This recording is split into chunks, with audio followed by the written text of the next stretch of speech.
morning, boys and girls. Welcome to Story Alive. We love sharing God's stories from the Bible with you. And remember, last time I was here, I promised you I would bring back my dog, Jovi. She was off visiting my daughter. Well, things don't always happen as planned, but I have my other daughter's dog here, Lucy, with me today for you to enjoy. She's a sheepadoodle, and I think she'll sit quietly while we talk about our story. So our story symbol today, I'm going to show you. What do you think?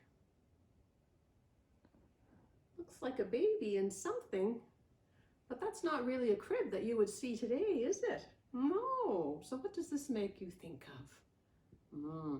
5 days from Christmas? I think that's probably the manger. Most of you guessed that, didn't you? Anyway, this story today is the story of the birth of Jesus. So many, many years ago, Mary and Joseph were on their way from Nazareth to Bethlehem. And do you know why that was? Poor Mary was very pregnant and was traveling, which was a little unusual. But at that time, Caesar, who was in charge of the empire, wanted to know exactly how many people were in his kingdom. So he said to everybody that they had to go back to the town they were born in. So that's why Joseph and Mary were on their way to Bethlehem. And Mary was riding on a donkey to make the journey easier for her. But then when they got to Bethlehem, they couldn't find a place to stay. So many other people were traveling as well that it was hard to find a place. And anyway, this owner of an inn took pity on them because of Mary's situation and let them stay in the barn. And that very night, the baby Jesus was born to Mary and Joseph in the barn, and Mary laid him in a manger, something like this one, right? Anyway, there was other people awake that night, and there were shepherds out in the field. They were half awake because they were looking after their sheep while they were trying to get some sleep. And all of a sudden, the sky got really bright, and an angel appeared to them. Now, they were very frightened at first, but the angel said to them, "Do not be afraid. I bring you great news. Baby Jesus, our Savior, was born tonight. And the baby was born in a manger not far from here." And then the sky filled up with angels.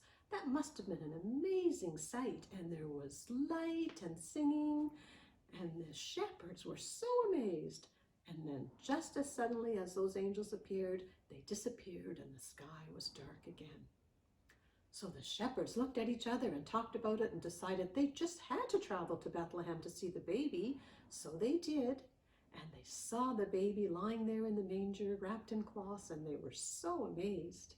And on their way back to find their sheep again, they told everybody they could see about this good news.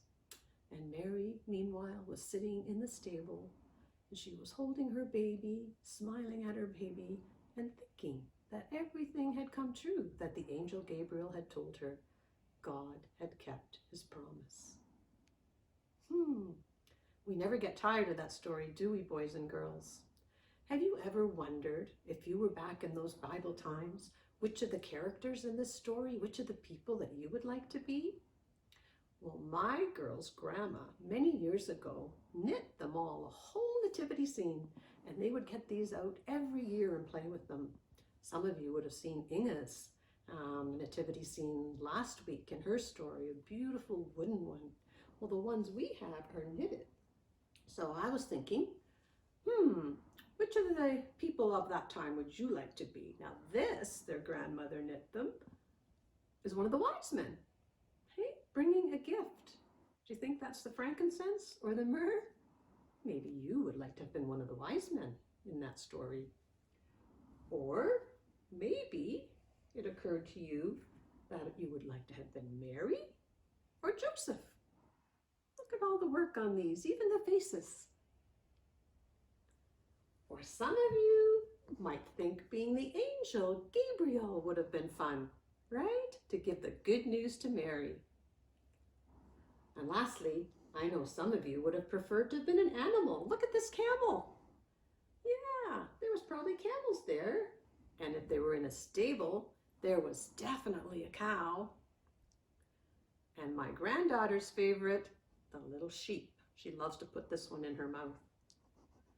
Anyway, boys and girls, let's say a prayer together. Bow our heads. Loving God, thank you for sending us the greatest gift, your son, Jesus. Help us to spend our time over Christmas in ways that Jesus would like, being kind and thoughtful and grateful for all that we receive and all that we have. Amen. All right, boys and girls, it was great seeing you again, and return next week for our story alive. Bye now. Stay healthy, stay safe.